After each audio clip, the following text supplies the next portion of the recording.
Boa tarde a todos.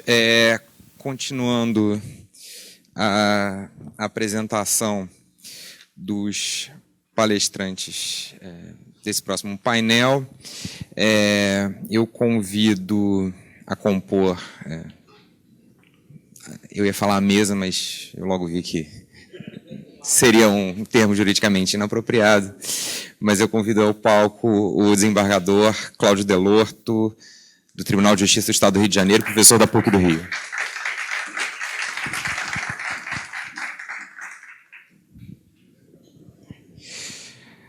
Continuando, convido Ronaldo Pinheiro de Queiroz, procurador da República e secretário executivo da 5ª Câmara de Combate à Corrupção da Procuradoria-Geral da República.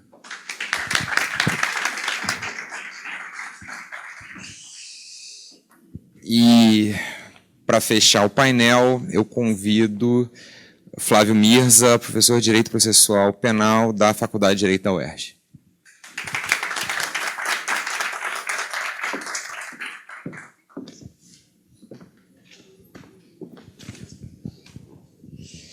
Bom, como previamente acertado aqui entre os palestrantes, eu passo a palavra ao Dr. Ronaldo Pinheiro de Queiroz para que ele faça a sua intervenção. Pode, acho que pode. Pode falar no público.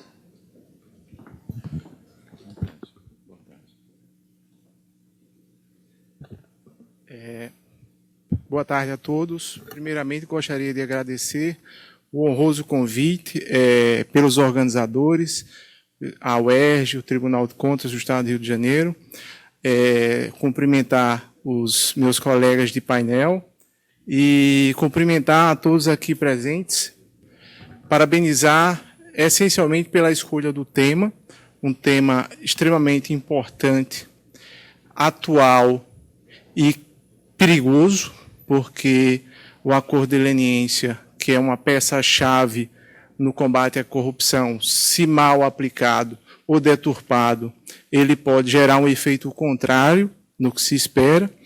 Então, a minha abordagem sobre a repercussão penal dos acordos de leniência, ela começa um pouco sobre o próprio estado da arte, da nossa relação econômica entre o poder público e os atores privados.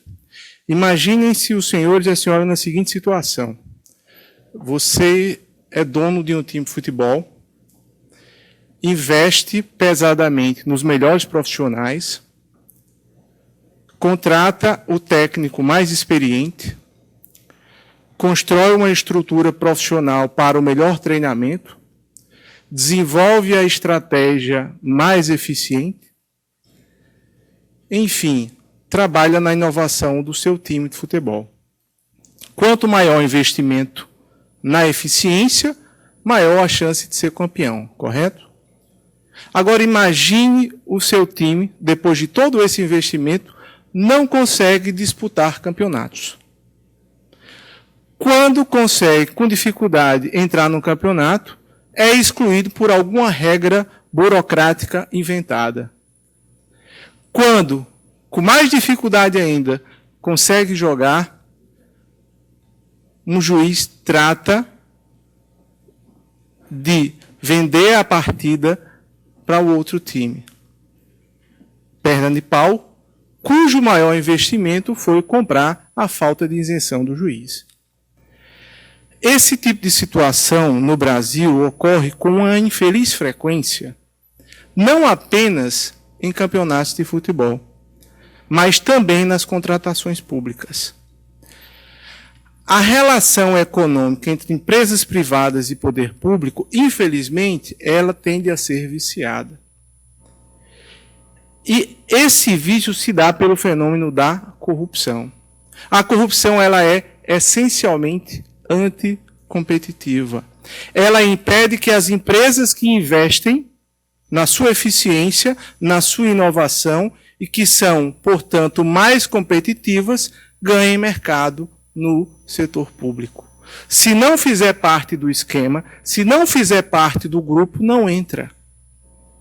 E muitas empresas que agora, por exemplo, foram capturadas na Lava Jato, e se dizem ameaçadas de extinção, foram responsáveis pela falência de tantas outras que não tiveram a opção de entrar nesse clube.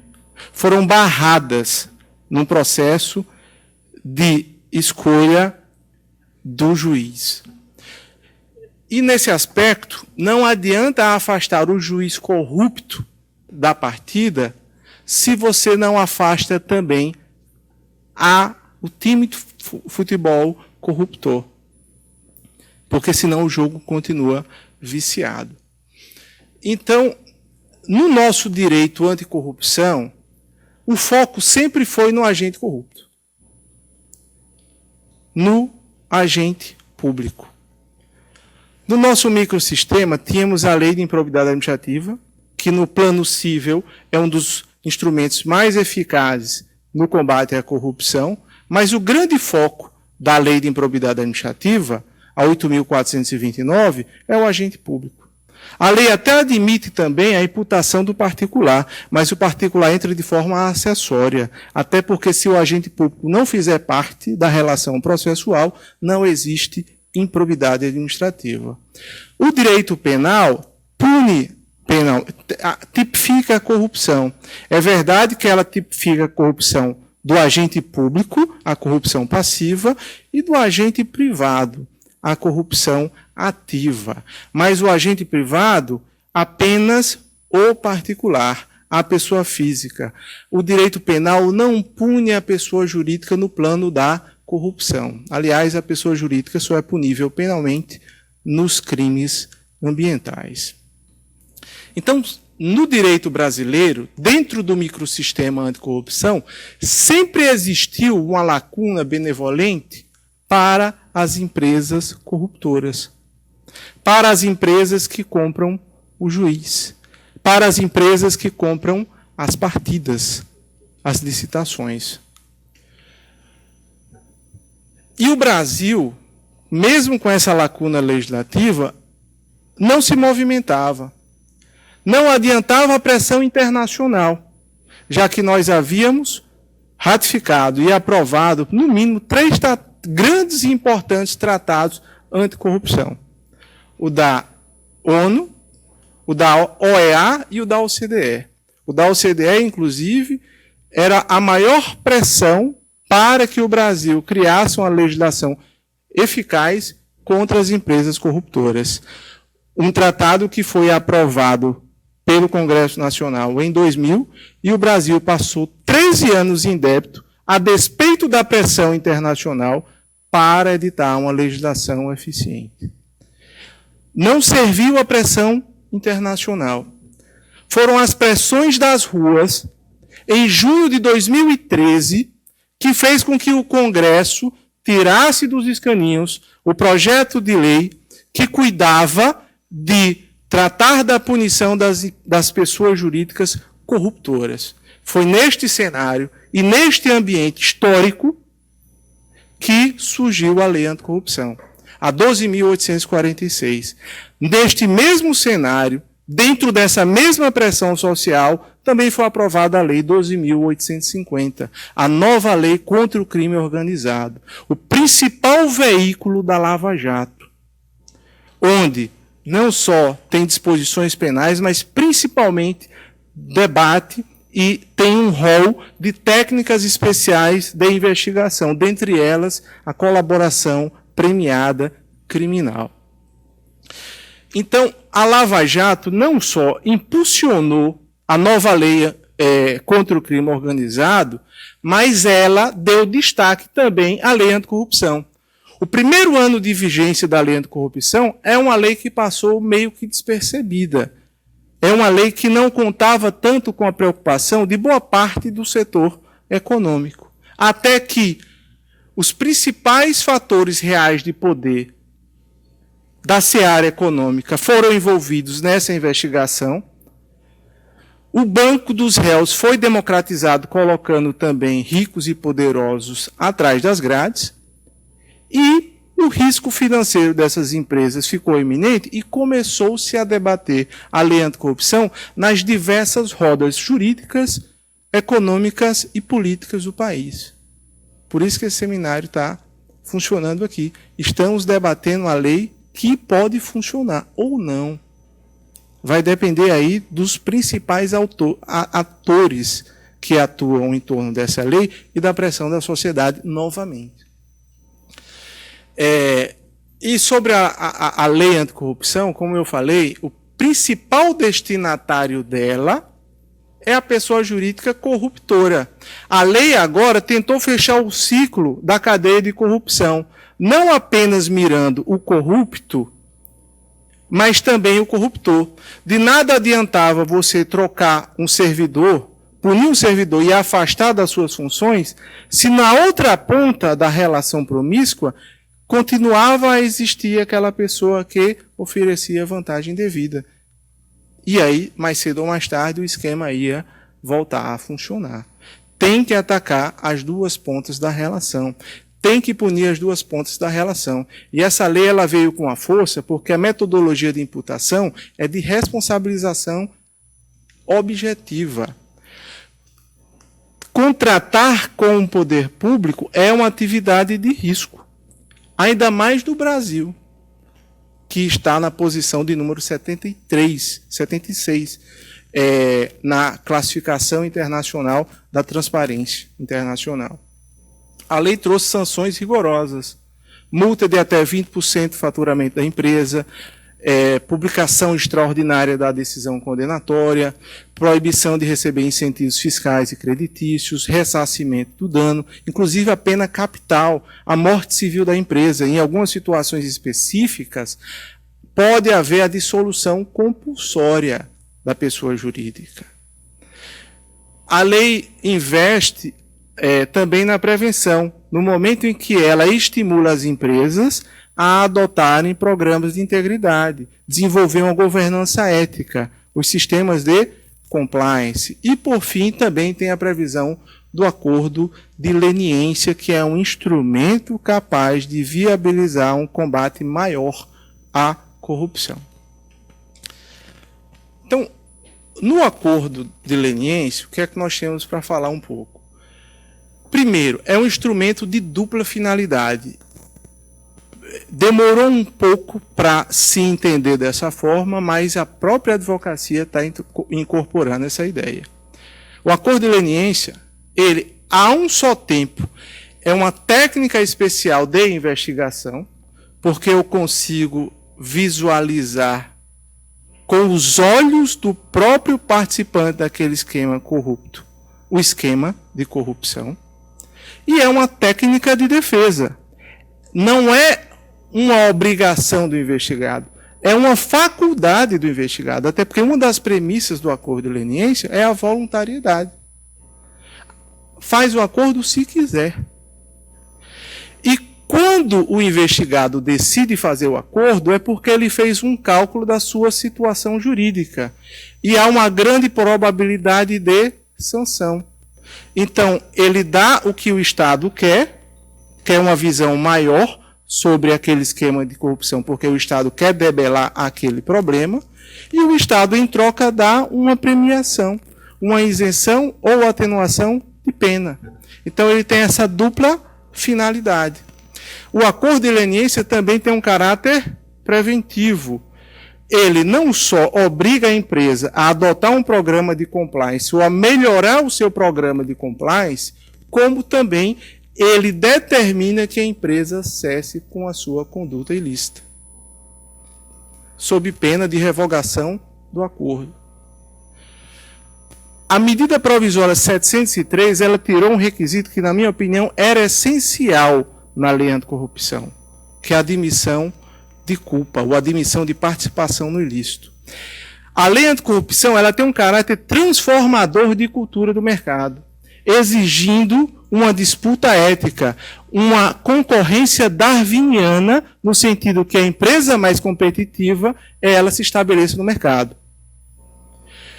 E no momento em que você retira a admissão de culpa, você retira a possibilidade de mudar uma cultura das empresas, uma cultura perniciosa do nosso mercado. Um cidadão, quando ele tem problemas com droga, não adianta você forçá-lo a frequentar uma clínica se ele não quer mudar de vida. Cabe a ele assumir que está doente e que vai mudar. Então não adianta você esconder um problema que uma empresa tem em não admitir a sua culpa, fornecer prêmios legais para uma empresa que não se mostra arrependida. Então você não vai mudar uma cultura de mercado. Você não vai mudar um panorama ético das relações econômicas com o poder público. É uma verdadeira hipocrisia fazer um acordo sem você admitir a participação nos ilícitos e ainda assim entregar todo o esquema, pessoas e provas. O plead guilty é um requisito previsto na doutrina e na legislação internacional. E por pressão do poder econômico, foi tirado via legislação, para favorecer as empresas que querem continuar a agir dessa forma no mercado. Há uma visão muito patrimonialista do acordo de leniência, e isto é equivocado. O acordo de leniência ele não serve para fazer caixa ao governo. Me paga a multa, ressarce o dano e está tudo certo.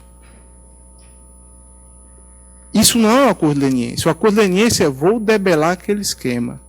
Me entregue provas, pessoas e atitudes, pague o que você deve e se arrependa, mude a sua conduta. Ponto. O acordo de leniência ele tem uma função de combater a corrupção, aumentar o escopo, não é para fazer caixa. E há uma leitura equivocada por parte de algumas agências do governo que o acordo de leniência só serve para isso. Então vamos fazer um acordo coletivo aqui para ajudar a fazer o ajuste fiscal. Não existe isso. Então o bom acordo é aquele que a empresa quer mudar de vida, eu vou me colocar de forma ética no mercado, e aquele que traz informações inéditas para o Estado. É o outro problema na interface com o acordo de colaboração premiada. Se o Estado, adiantando, se o Estado já tem aquela informação, por exemplo, a Força Tarefa Lava Jato, um acordo de leniência celebrado na CGU só vale se as empresas trouxerem informações que são inéditas para o Estado como um todo. E não apenas para a CGU. Então basta você fingir uma cegueira deliberada de que não conhece essas informações porque não me foram compartilhadas e eu vou fazer um acordo coletivo e aí fazer um caixa grande para o governo. Isso não existe. Daí, quando existe um acordo de colaboração criminal, tem que ter informações inéditas para que a empresa também tenha direito a uma leniência. Então elas não vão fazer. O acordo tem que ser bom também para o Estado. A corrupção é um ato racional. A empresa ou qualquer agente, qualquer pessoa física, quando vai praticar um ato de corrupção, ela faz de forma racional. E ela faz um cálculo muito simples de custo, descoberta mais punição e benefício.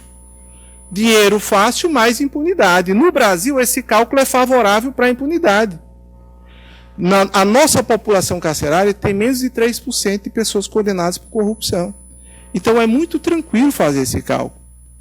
Por isso que a corrupção já faz parte de uma prática de mercado. Porém, quando a empresa é descoberta e ela entra dentro dos custos, aí esses custos também podem ser avassaladores. Uma empresa de capital aberto, por exemplo, pode ter o seu valor de mercado reduzido a um nada pelo dano reputacional. Uma empresa que vive de contratos públicos pode falir no momento em que ela é declarada inidônea, mas ela assumiu esse risco. Então, um acordo de leniência só vai valer para ela se ela realmente colaborar com o Estado para que isso não mais aconteça. Daí o caráter preventivo do acordo de leniência. Então, o acordo de leniência, na sua interface com o direito penal, ele tem que trazer elementos que sejam inéditos. o acordo de leniência, quando existe uma investigação criminal, ele não pode atrapalhar de forma alguma a estratégia de persecução penal, porque tem uma instância que se sobrepõe. E o interessante aí, nesse contexto, é que o Ministério Público, isso aqui foi muito falado na mesa anterior à minha, ele é um ator fundamental para sentar nessa mesa de negociação. Pela experiência que eu tenho na Câmara de Combate à Corrupção no Ministério Público Federal, por onde passa a maioria dos acordos de leniência cíveis, não tem uma empresa que se sinta confortável de fazer um acordo com segurança jurídica sem que o Ministério Público esteja presente. A não ser que essa empresa queira um acordo diferente do que anima o interesse público. Aí o Ministério Público não vai concordar. E aí ela não quer o Ministério Público por perto. Mas a empresa que tem interesse em fazer um acordo de leniência, ela não só vai ver o aspecto administrativo, ela vai ver o aspecto penal e da improbidade administrativa. Várias instâncias de responsabilidade que podem atingi-la. Inclusive, existem 2 perfis de empresa que podem fazer acordo de leniência. A empresa familiar, as grandes construtoras, por exemplo, têm no seu nome o sobrenome das famílias, dos donos. Então, a prioridade dessa empresa é salvar primeiro os donos, os sócios, e depois a empresa e os empregados. É bom que se saiba disso. Tanto que lá na Lava Jato, por exemplo, acordos criminais com pessoas físicas já foram feitos 49. Acordos cíveis com empresas, 5. Porque o nosso perfil de empresa é de empresas familiares, que a vontade da empresa se confunde com a vontade do dono. A prioridade é salvar a pele do dono.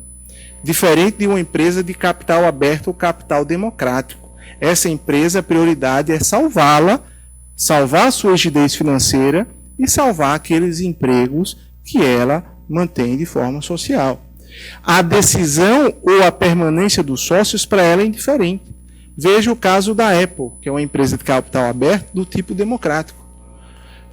O Steve Jobs, o seu pai fundador, no momento histórico da Apple, ele chegou a ser excluído da administração da empresa, porque o Conselho Deliberativo entendeu naquele momento que ele causava mais problema do que solução para a empresa.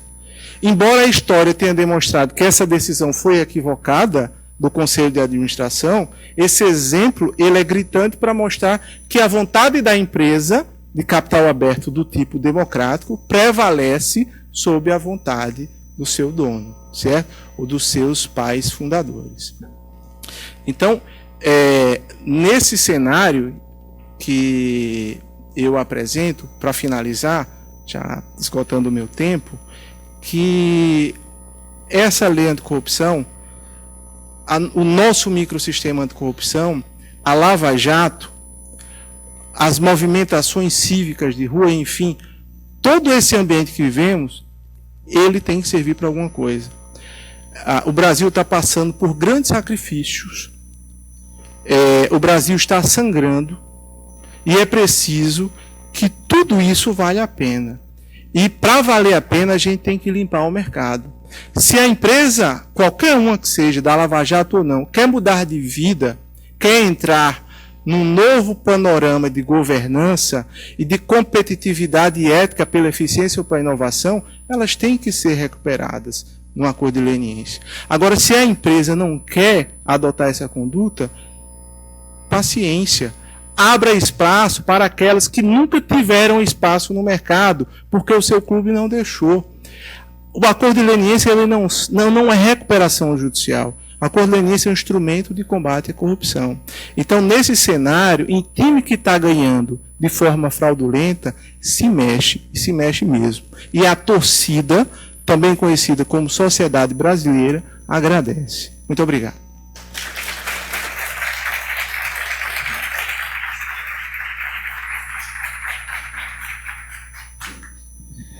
Bom, agradeço agradeço a intervenção do Dr. Ronaldo Pinheiro de Queiroz e imediatamente passo a palavra ao desembargador Cláudio Delorto para a sua exposição.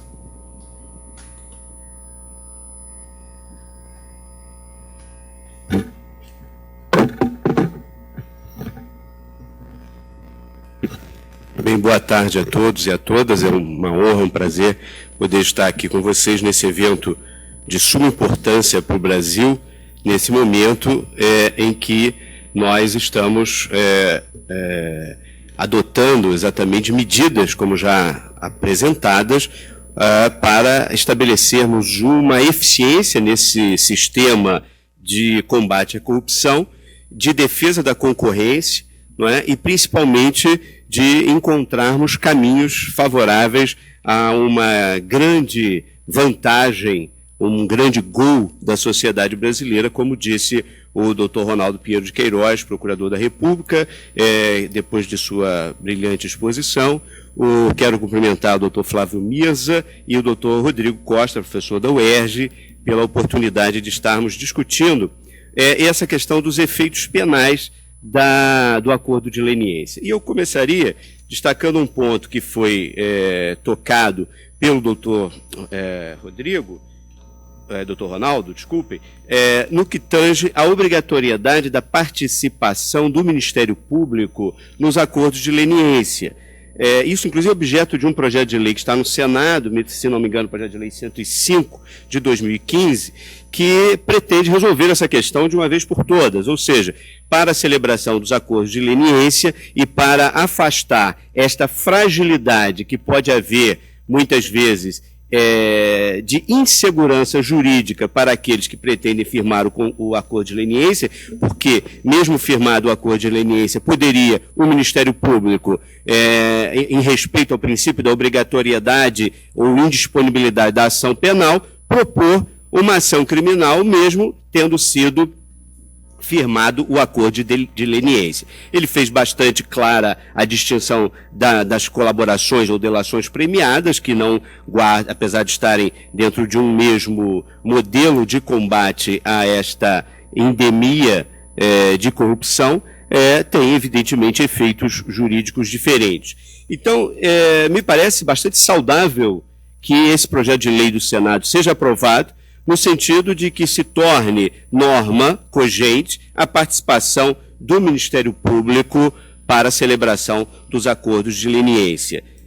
Eu lembro um detalhe muito importante nestas mudanças trazidas a partir da alteração da legislação, que é exatamente a eficiência dos compromissos de cessação das atividades criminosas, ou das atividades de formação de cartel, ou outras atividades contra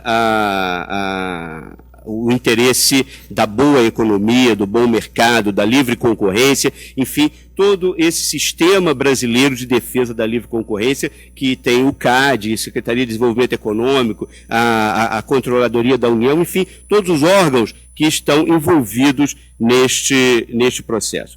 Eu queria dizer que, apesar de tudo isso, ou seja, mesmo não participando o Ministério Público do acordo de leniência, mesmo não sendo aprovado este projeto de lei no Senado, me parece, por uma análise que eu vou propor aos senhores, que, celebrado o acordo de leniência nos termos da lei,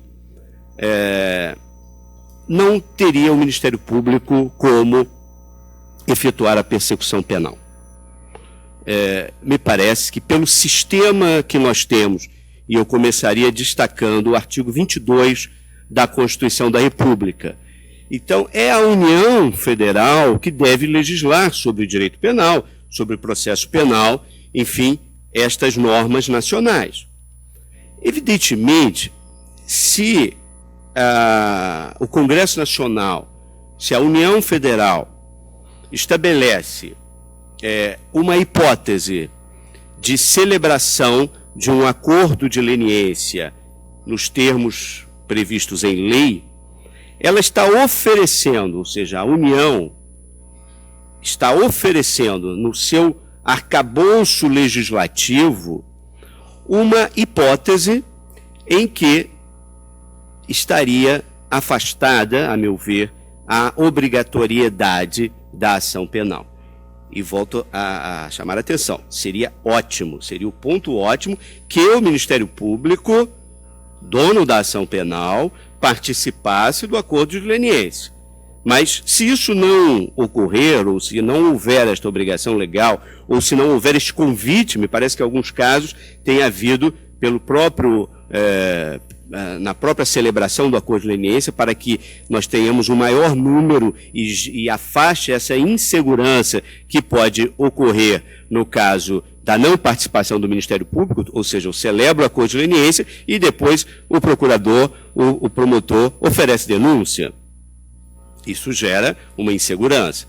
Então, voltando ao ponto que eu estava chamando os senhores para a reflexão. Ora, se a lei, se o Estado, né, se o Legislativo da União Federal oferece a oportunidade do acordo de leniência, ele está, a similitude, e vamos aí entrar numa área de um debate interessante, mas enfim, a similitude de uma exclusão de ilicitude, oferecendo uma oportunidade em prol de tudo isso que já foi relatado na palestra do Dr. Ronaldo, para a vitória do time anticorrupção, ou seja, para se alcançar uma melhor competitividade, para que as empresas que não estão participando dos cartéis ou dos grupos de corrupção possam, de fato, disputar o mercado em condições de igualdade, para que a gente tenha licitações que sejam absolutamente de acordo com a lei, com a ética e com a moral.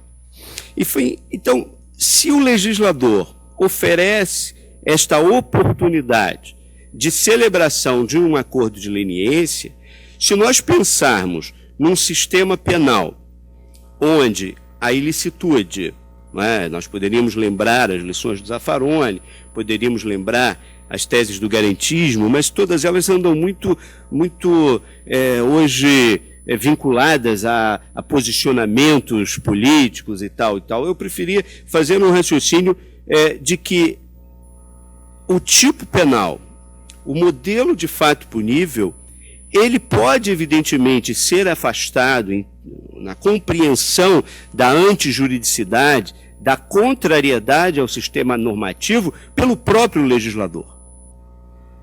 Se o legislador define a conduta típica, ele pode também definir tipos permissivos. Ele pode oferecer oportunidades para que se afaste a tipicidade daquele comportamento, para que se tenha, evidentemente, um sistema jurídico que se complemente. Me parece um ponto que a gente precisa pensar. Então, celebrado o acordo de leniência, me parece que, por este prisma, um primeiro entre 4 que eu quero discutir com os senhores, eu já teria aqui um afastamento da tipicidade penal do comportamento, a partir da celebração e, evidentemente, com todos os requisitos legais, enfim, aperfeiçoado o acordo de leniência, o Estado está reconhecendo, dentro do sistema normativo, por ele mesmo aprovado, dentro do Congresso Nacional, nos termos do artigo 22 da Constituição da República, nós estamos, então, oferecendo uma oportunidade de afastar a ilicitude de comportamentos abrangidos no acordo de leniência. Se esse argumento não for razoável, eu trago um outro para o debate. Ao celebrar um acordo de leniência, certamente as pessoas que o fazem, o Estado é etéreo, a norma impessoal, ela está, ela não tem. Nós temos que exatamente fugir dessas questões da pessoalidade ou da vinculação exclusivamente de natureza, como já destacado aqui. Nós estamos preocupados com a sociedade empresária, com a atividade econômica, com um capital democrático, com um capital que tenha vinculação com mais empregos, com melhores condições de concorrência, né, que parece que é um ponto fundamental nisso aqui, né, ou seja, a livre concorrência e um respeito àqueles que cumprem as normas, não é?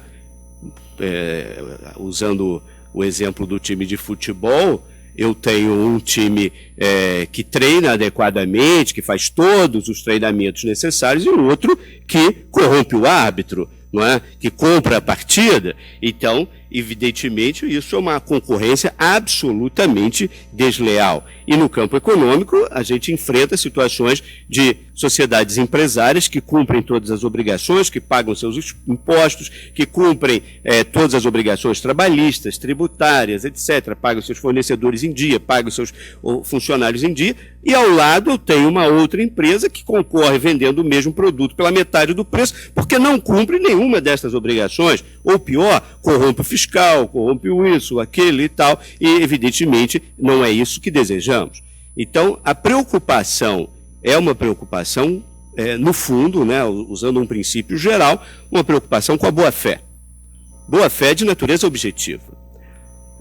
Nós já deixamos no Brasil de lado, mesmo nas relações privadas, não é, qualquer possibilidade de contratos ou negociações, aquilo que se chamava antigamente de dolos bônus, né? Sim, eu posso te dar uma enganadinha, né? Posso te contar uma história mais ou menos. Não posso mais. O Código Civil adota como princípio fundante a boa-fé objetiva.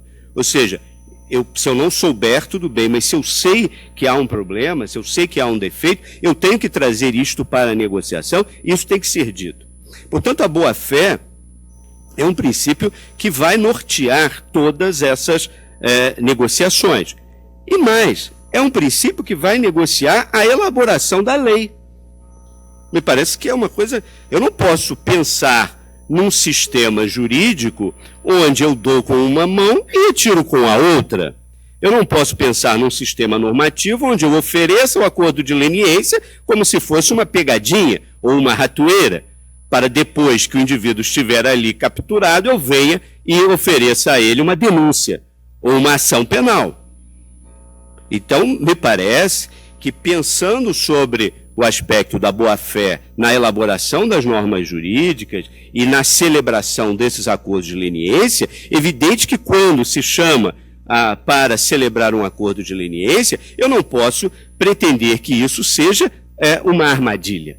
Não é uma armadilha, como já foi destacado aqui hoje, não é? Ou seja, não é uma armadilha, é uma técnica de investigação negociada, é uma possibilidade de você avançar num melhor efeito para a sociedade.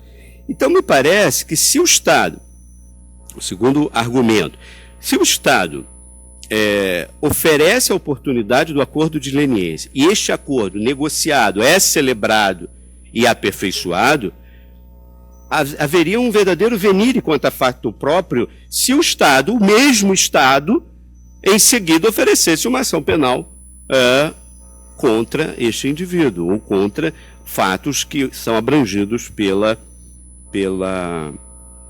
delação premiada, pelo acordo de leniência.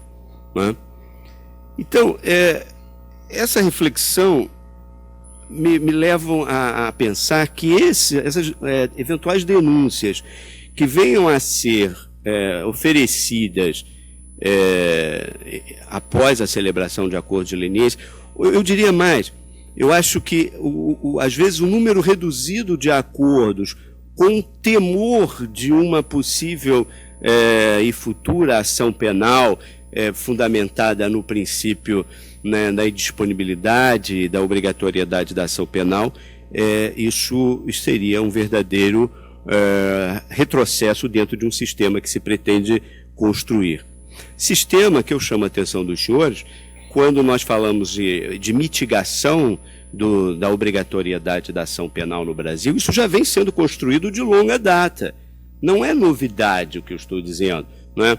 A Lei 9.099, quando permitiu que a lesão corporal leve se transformasse e fosse perseguida através de ação penal condicionada à representação da vítima, alterou na época houve um grande debate, porque se dizia o seguinte: a integridade corporal é um bem indisponível, absolutamente indisponível. Como é que se vai permitir ou exigir a representação da vítima na lesão corporal leve, quando este bem jurídico deveria ser perseguido por ação penal pública incondicionada, movida pelo Ministério Público, independentemente de qualquer manifestação da vítima? Então, houve uma mitigação.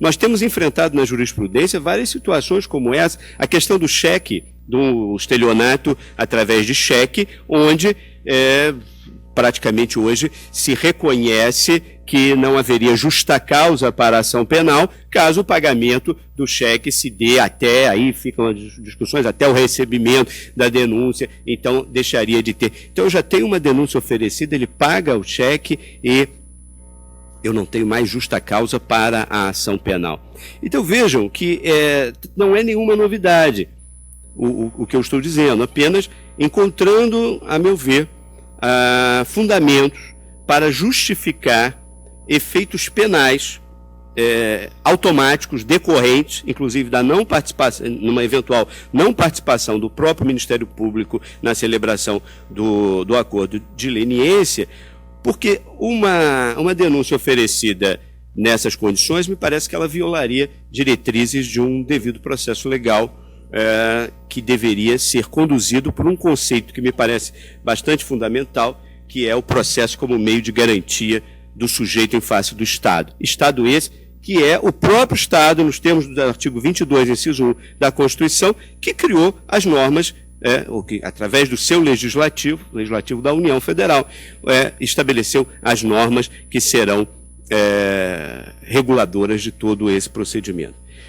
Então, para concluir, já recebi ali, já estou caminhando para a conclusão, porque a conclusão é longa.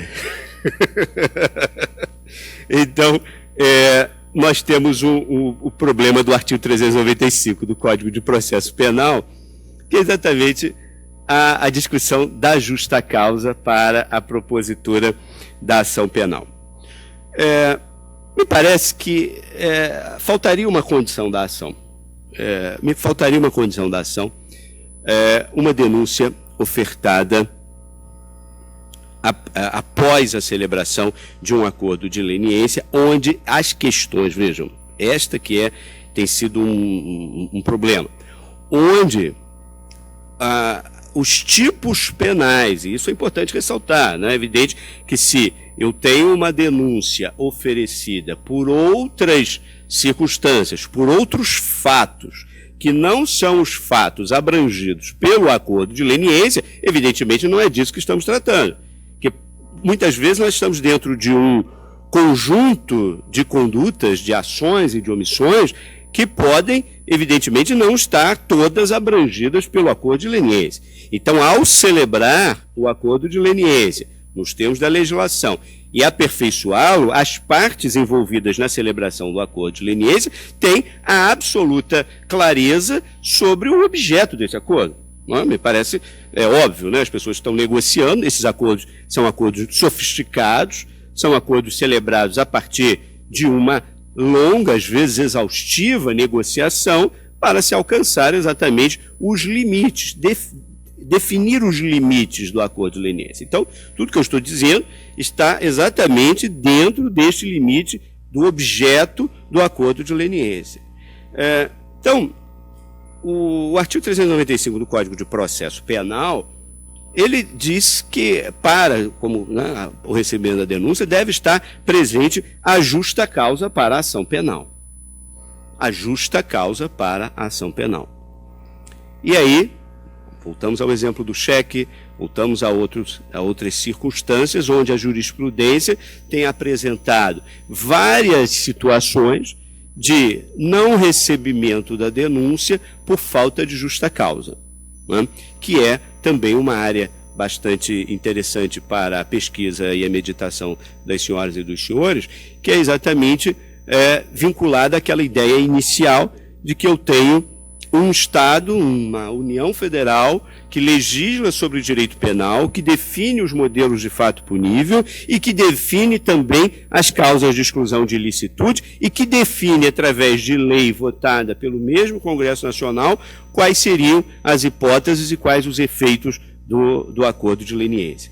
Então, me parece que nós estamos diante de, a meu ver, 4 fundamentos que poderiam justificar, mesmo não havendo aprovação, que eu espero que haja. Me parece que há uma segurança muito maior para o acordo de leniência, se for obrigatória a participação do Ministério Público na negociação do acordo de leniência. Isso, evidentemente, é o melhor dos mundos. Mas mesmo que isso não venha a ocorrer, me parece que nós temos exatamente essa questão da tipicidade conglobante ou das garantias de um processo penal, né? Nós temos essa questão do venire contra factum próprio, ou seja, de que é o legislador dando com uma mão e tirando com a outra, que violaria o terceiro argumento da boa-fé objetiva e, por fim, a questão do artigo 395 do Código de Processo Penal, na questão da justa causa. Então, me parece que, celebrado o acordo de leniência, os efeitos penais os efeitos para o processo penal devem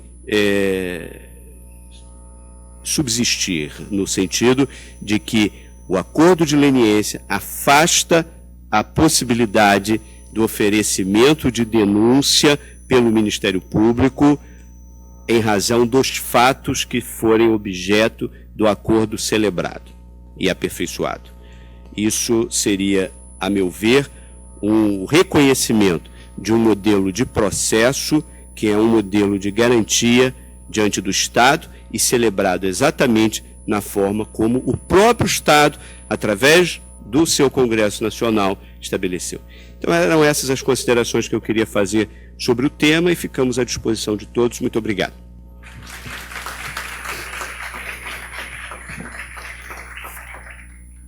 Bom, agradecer ao desembargador Cláudio Delorto pela sua intervenção.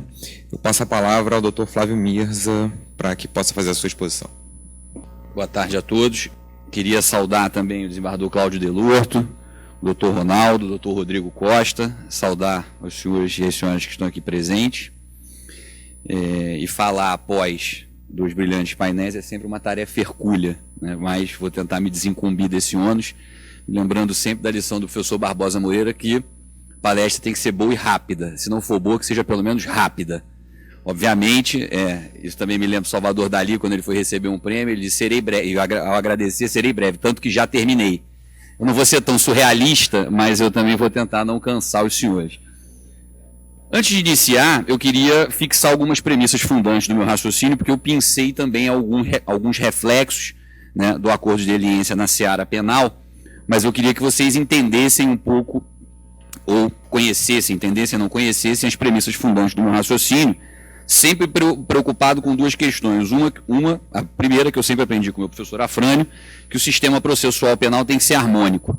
E hoje em dia, hoje em dia não, já de algum tempo, nós temos ataques que acabam minando a sistemática do nosso processo penal. Um exemplo foi citado aqui, a própria transação penal, que ao surgir, e hoje inclusive ainda é a posição dominante, seria uma mitigação ao princípio da obrigatoriedade da ação penal, posição com a qual nunca concordei, pois para mim sempre foi um modo do exercício da ação penal para preservar a sistemática do nosso processo penal. Hoje nós temos, na 12.850, realmente a possibilidade do Ministério Público não oferecer a denúncia, né?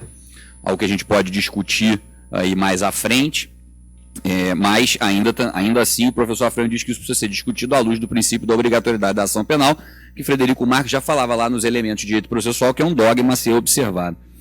E a segunda questão importante, antes de eu começar as minhas premissas fundantes, é que, obviamente, o que eu vou falar aqui não é uma ode à corrupção. Ninguém em sã consciência acha bom a corrupção ou quer que ela grace no meio da sociedade, nem a sociedade se beneficia com ela. A metáfora trazida pelo Dr. Ronaldo foi muito feliz. Quando você tem um jogo viciado, o jogo é ruim. Mas eu queria fixar algumas premissas que são importantes, e eu vejo que, embora eu não goste da palavra crise, né, porque, como disse bem o Habermas, crise é uma palavra usada muitas vezes de maneira errônea, porque crise pressupõe algo que funcionava bem, parou de funcionar ou entrou em crise, depois voltou a funcionar bem. Você está bem de saúde, tem uma gripe, seu corpo entra em crise, você se cura e ele volta a funcionar normalmente. E algumas vezes nós falamos que existe uma crise no inquérito policial, por exemplo, e se você pegar o Spínola Filho, quando ele escreveu comentários ao Código de Processo Penal dele, uma das edições de 1954, ele diz que o inquérito já estava em crise. Nós estamos em 2016, essa crise, então deve ser algo que não funciona. Aí alguns dirão uma crise permanente. Crise permanente é uma contradição dos próprios termos. Então, mas a falta de outra eu vou usar essa. Eu acho que nós vivemos um momento de crise das garantias fundamentais, duramente conquistadas ao longo de tanto tempo. E por quê? Porque, sem dúvida nenhuma, e essa minha fala não é uma fala institucional, também sempre me preocupei com isso, o professor Afrânio sempre dizia que, independente da atividade que você exerça, seja no Ministério Público, na advocacia, seja como magistrado, você tem que se preocupar em ter um pensamento ou uma fala harmônica para evitar qualquer tipo de corporativismo. Então não é aqui uma ode à corrupção ou uma ode à advocacia ou contra o Ministério Público, nada disso. É apenas alguns questionamentos, algumas questões que eu trago para o nosso debate. Então, como eu ia dizendo, nós temos realmente um recrudescimento do poder punitivo estatal, com muitos juízes, infelizmente, decidindo com um cariz notoriamente decisionista, para usar a expressão do Ferraioli, em detrimento de uma decisão cognitiva, certo? Então nós temos imperando, muitas vezes, esse modelo de decisão que o Ferraioli condena gravemente lá no Direito e Razão. Isso se dá, muitas vezes, não só por isso, em virtude de um aumento da pressão midiática que, sem dúvida nenhuma, espetacularizou o processo penal. Se antes, na Inquisição, a graça, o glamour era assistir assistir à execução da pena, por quê? Porque o processo era secreto, então você não tinha acesso a ele, você só ia assistir o enforcamento do sujeito, aí a ponte do último suspiro em Veneza que não nos deixa mentir. Hoje em dia a execução é sem graça, porque é no presídio, etc. Então o grande espetáculo está no processo em si, que acaba virando uma novela. Fulano delatou, Beltrano delatou, será que ele vai falar? Vazamentos, etc. Então há uma certa especularização e não raros julgamentos calcados no clamor da sociedade. Isso é algo bastante complicado também na seara penal, percebam. Alguns dizem, não, a sociedade não gosta, a voz do povo é a voz de Deus, se a voz do povo clama pela punição, bom, se a voz do povo é a voz de Deus, Deus está mal representado, porque a voz do povo soltou Barrabás e matou Jesus Cristo, para quem é católico. A voz do povo conduziu Hitler ao poder, a voz do povo apoiou num primeiro momento a ditadura no Brasil. Então, a gente precisa tomar um certo cuidado com isso, porque a decisão penal, a decisão do caso penal tem que estar pautada estritamente na prova produzida em contraditório. É ela que vai dar o norte, e aí eu já assumo a posição do Michele Tarufo da prova com função demonstrativa e não persuasiva, é ela que vai dar o norte da decisão a ser tomada. Nessa toada aí, a gente vê também, infelizmente, muitas vezes um desrespeito à lei, né? Com base num panprincipiologismo, ou no que o professor Lênin Streck chama de uma deformação da filosofia da consciência. Então, decido, já existe uma lei, mas eu não concordo muito, então eu faço uma construção principiológica e passo por cima disso. E, por último, um certo colonialismo cultural nosso em relação aos Estados Unidos, onde nós achamos que todas as coisas que vêm de lá são ótimas, sem descuidar, obviamente. Todos nós sabemos da hegemonia que os Estados Unidos exercem no cenário mundial, em todas as ordens. Isso, sem dúvida nenhuma, faz com que nós tenhamos interesse em conhecer o ordenamento daquele país. Mas esse nosso colonialismo é bastante complicado, sobretudo quando importamos institutos de maneira acrítica para o nosso direito. E, por fim, já foi dito aqui pelo desembargador Cláudio Delorto, o processo penal ele tem duas funções. A primeira, semelhante ao do processo civil ou do processo do trabalho, que é servir à aplicação da lei penal. Perfeito, ninguém discorda, só que essa não é a mais importante função do processo penal, ao contrário. O processo penal tem a função de servir de elemento limitador ao poder punitivo do Estado Leviatã. O processo é um instrumento de contenção do poder punitivo do Estado, é o único instrumento que o réu tem para conter o poder punitivo estatal. Então, e, obviamente, como dizia o Roxin, o processo penal é um sismógrafo de determinada sociedade. Você pode ver o grau de civilidade determinado da sociedade olhando para a maneira como ela olha o seu réu. Aliás, não é só o Roxin que diz isso. Se você pegar o Gian Domenico Pisapia na Itália, no compêndio de procedura penal, ele vai dizer isso também. A maneira como uma sociedade trata o seu condenado, o seu acusado, é um indicativo claro do grau de civilidade daquela sociedade. Eu não estou falando em evolução cultural, certo? Eu não estou falando em cultura mais ou menos evoluída, porque eu prefiro ficar com o paradigma do Levi-Strauss, não há como você fazer esse tipo de comparação. Estou falando em grau de civilidade, na maneira como você trata o acusado. É óbvio que é 1000 vezes, qualquer um aqui vai concordar com isso, é 1000 vezes melhor você absolver um culpado do que condenar um inocente. É porque muitas vezes se transforma a segurança pública e o processo penal numa metáfora bélica. Você vê isso na segurança pública. O sujeito mata o outro e diz, não, veja, é uma guerra, estamos numa guerra, então numa guerra baixas colaterais podem acontecer. Você diz, eu condenei o inocente, mas é o preço a se pagar na luta contra a criminalidade. Eu não concordo com isso. Se você tiver que absolver um culpado, aliás, não sei o que eu digo isso, é Voltaire, se você tiver que absolver o culpado, é melhor do que condenar um inocente. Então, feitas essas premissas teóricas, para vocês entenderem o que eu vou dizer, não resta dúvida que o acordo de leniência, né, é bastante importante. Por quê? Porque a ordem econômica deve ser preservada para que o desenvolvimento ocorra de maneira harmônica, visando o bem-estar, visando a diminuição das desigualdades e visando equilibrar o jogo, como bem disse o doutor Ronaldo. Então, o abuso do poder econômico deve ser realmente combatido, devem ser desmanteladas as organizações criminosas, os cartéis, que desvirtuam o bom funcionamento do mercado e, em última análise, do próprio Estado, não há nenhuma dúvida disso. Então, nessa toada, obviamente, havendo uma infração, deve ser firmado um acordo de leniência entre os agentes públicos e aquela empresa que destoou, que fugiu à regra do jogo, que não está jogando a regra com correção. Por quê? Porque ao fazer isso, ela obviamente exclui outras que estariam fazendo ou que fariam, e você então tem uma competição desigual. O acordo de leniência, já foi dito aqui, vou dizer entre aspas, ele é uma espécie de delação premiada, digamos assim, uma espécie, eu estou falando de maneira bastante vulgar, obviamente, estamos na seara administrativa e na seara penal, mas guardadas as devidas proporções, o acordo de leniência está para o direito administrativo, para o direito civil, como a delação premiada está para o processo penal. E, obviamente, aí você tem no acordo de leniência, o objetivo é fazer com que os agentes econômicos suspendam a prática dos atos lesivos, confessem a prática dos atos e tragam elementos para que isso seja elucidado e cessem a prática criminal. Na delação penal é a mesma coisa, o sujeito deve confessar o fato, apontar os seus partícipes, trazer elementos. Só que aqui nós temos uma questão que me parece bastante importante, duas, aí a gente já pode começar a tratar especificamente. A primeira foi tratada pelo Dr. Cláudio Delorto, eu já risquei aqui para não cansar os senhores, seria com a medida provisória 703, um alijamento do Ministério Público dessa função. Isso é realmente condenável. Concordo com o que o doutor Ronaldo falou, traz segurança jurídica, Concordo também, obviamente, com o que o doutor Cláudio Delorto falou, você teria que calibrar isso, mas o doutor Ronaldo falou muito bem. A presença do Ministério Público, sem dúvida nenhuma, traz um conforto a isso, a esse acordo, a celebração desse acordo, Mas o que me parece mais importante aí, e que foi suprimido pela medida 703 e foi motivo de muita controvérsia, é a desnecessidade da assunção de culpa por parte do sócio ou do administrador. Na lei anterior, você tinha essa obrigatoriedade, com a medida provisória você não mais tem essa obrigatoriedade. Eu confesso que era bastante difícil, você orientar um cliente a fazer um acordo de leniência assumindo a culpa. E, ao passo que, óbvio, eu não estou dizendo que o acordo de leniência vá ser um instrumento de arrecadação estatal, mas eu também não acho que, se você retirar essa necessidade, você vá tolir a persecução penal. E por que eu digo isso? Porque, ao retirar essa necessidade da autoincriminação do sócio ou do administrador, o que se privilegiou foi a presunção de inocência, usando aí a terminologia já consagrada por vários autores e recentemente pelo professor Maurício Zanoide, na dissertação dele de livre docência na USP sobre a presunção de inocência. A presunção de inocência é uma regra de julgamento e uma regra de tratamento também. Então, com variegadas imbricações dentro do ordenamento processual penal. Então, percebam que, ao prestigiar a presunção de inocência e ao retirar essa necessidade da incriminação, você também está prestigiando a não autoincriminação.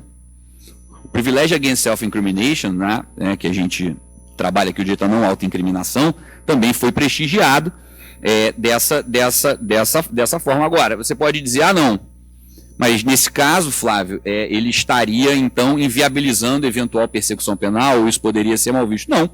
O acordo poderia ser usado para o início de um inquérito policial. O Ministério Público ele pode oferecer denúncia em duas situações. Ou quando ele tem um inquérito policial que é em base, ou quando ele tiver peças de informação. Se ele entender que essas peças de informação já são suficientes, ele pode oferecer a denúncia, se já houver justa causa. Se não, ele requer a instalação do inquérito policial para apurar a autoria. Percebe? Essa questão cultural que o Dr. Ronaldo falou, eu acho bastante importante, né? E há uma tentativa de se mudar a cultura, mas eu também lembro muito do Oscar Chase, professor da NIU, que tem um livro muito interessante chamado Law, Ritual and Culture, onde ele diz que o processo é um fenômeno cultural. E a maneira de você resolver está muito ligado ao que o Clifford Geertz chamou de sensibilidade jurídica. Então, muito difícil você mudar a cultura com uma canetada ou com uma lei. É claro que eu não sou contra, porque isso é o primeiro passo. Acredito que essa foi a intenção do Dr. Ronaldo. A acolhência é o primeiro passo para você tentar mudar a cultura da empresa. Mas eu acho que isso tem que ser visto aí com uma certa cautela para você evitar um atropelo, como eu disse desde o começo, das garantias fundamentais do processo. Uma outra questão muito importante que foi falada aqui é a questão da voluntariedade. Essa questão é bastante complicada, por quê?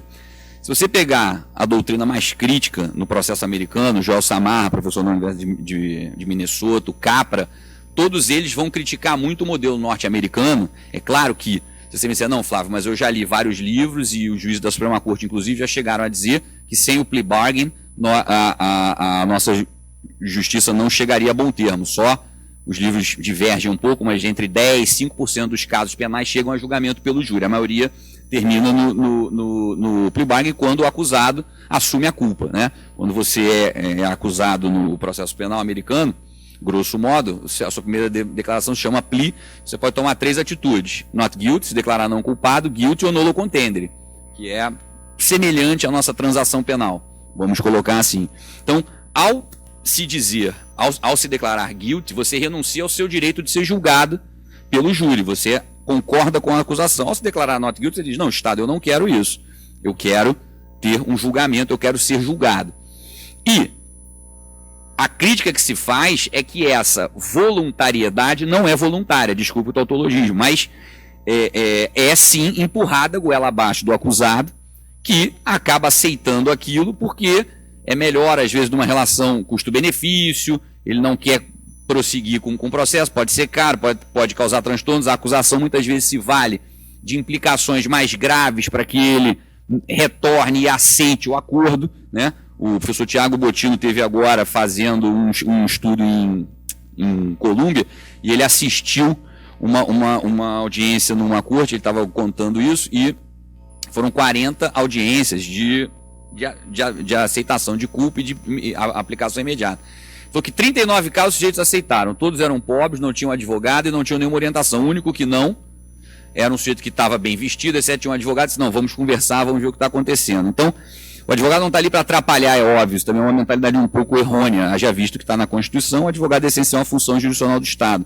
Mas você não pode também fazer aí uma conta de chegada e forçar o acordo. Isso não é só nos Estados Unidos, se você for na Inglaterra, o John Spark tem um livro interessante sobre o processo penal inglês, onde ele critica muito também essa suposta voluntariedade que é dita e que, no fundo, na prática não é feita.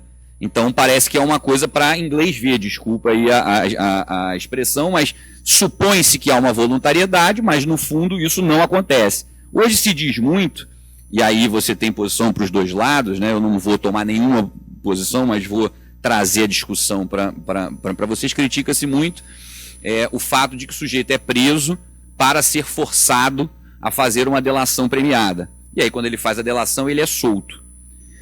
Eu não vou entrar nessa crítica, se isso é correto ou não, etc., mas eu queria só trazer um questionamentozinho, que é o seguinte: os requisitos da prisão preventiva estão previstos no artigo 312 do CPP, taxativamente. E entre eles não está definitivamente o arrependimento, ou a delação, ou o que quer que seja.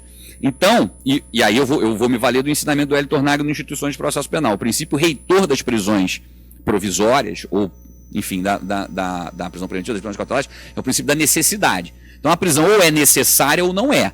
Então não é porque o sujeito delatou que ela deixa de ser necessária. Certo? Então, e aí o sujeito estava preso porque ele não quer confessar. Aí ele confessa, ele delata, ou colabora, né? Enfim. E aí desaparece a desnecessidade, porque ele parece que expiou a culpa, quase que numa perspectiva carnelutiana do processo penal com instrumento de jurisdição voluntária, que hoje em dia eu só conheço o Fernando Albanese que defende essa posição. Então percebe, eu não sei se essa voluntariedade existe ou se ela é um pouco empurrada goela abaixo. Percebe? volto a insistir, os requisitos da prisão preventiva, eu não estou inventando, é uma Constituição, estou no artigo 312 do CPP. É claro que hoje em dia, se vocês forem pegar os acordos, já se fala num novo paradigma da prisão preventiva, né? Isso também é bastante complicado, sobretudo se você pegar o ensinamento do Mauro Capelletti lá nos juízes irresponsáveis ou nos juízes legisladores, onde o Capelletti se recusa a equiparar o juiz ao legislador. Ah, Flávio, essa é uma perspectiva de Montesquieu, o juiz é Labouche Delois. Se respeitar a lei fosse ser positivista e fosse ser Montesquieu, então sou. Porque o respeito à lei me parece uma garantia fundamental dentro do Estado Democrático de Direito. E volto a insistir, no requisitos da prisão preventiva não está previsto o arrependimento. É claro que você pode me dizer, não, Flávio, hoje em dia vivemos um pós-positivismo, nem concordo muito com essas expressões, onde a moral permeia o direito, é óbvio. Mas o direito não se confunde com a moral, e ele não está, como é que eu vou dizer, não é imbricado, mas ele não está a reboque de questões morais que, inclusive, mudam de acordo com o momento histórico. Então, a minha preocupação aqui, as minhas reflexões aqui são simplesmente em torno dessa voluntariedade, né? Dessa necessidade que foi retirada do sujeito confessar lá a culpa no acordo de leniência, os reflexos que isso teria, ferindo a presunção de inocência e a não autoincriminação, e fechar dizendo que você não pode sacrificar os direitos e as garantias fundamentais duramente conseguidos com muita luta no altar de uma suposta efetividade do processo penal para atender clamores da sociedade que clama por punições, etc, etc, porque muitas vezes, e aí vai uma pitada de sarcasmo, o mesmo que clama contra a corrupção dá R$10 para o guarda não multá-lo, compra Oral B no camelô, porque na farmácia ela custa R$10 e no camelô custa 5. Vai na Uruguaiana trocar a capa do seu celular, porque lá é mais barato. Então a gente tem que tomar um certo cuidado com isso, com que sociedade a gente está construindo, porque o processo penal ele não é um instrumento, embora eu concorde com o Dinamarca, uma das funções da jurisdição é educar a sociedade, a gente tem que tomar cuidado com que tipo de educação vai ser feita para evitar que, insisto, as garantias fundamentais dos acusados sejam duramente obliteradas, para dizer o mínimo. Obrigado. Bom, agradecendo a intervenção do Dr. Flávio Mirza, eu passo a palavra ao nosso mestre de cerimônias para encerrar a sessão. Bem, nesse momento faremos uma pausa de 15 minutos para um coffee break, estão todos convidados. Retornaremos logo a seguir com mais um painel dentro deste seminário.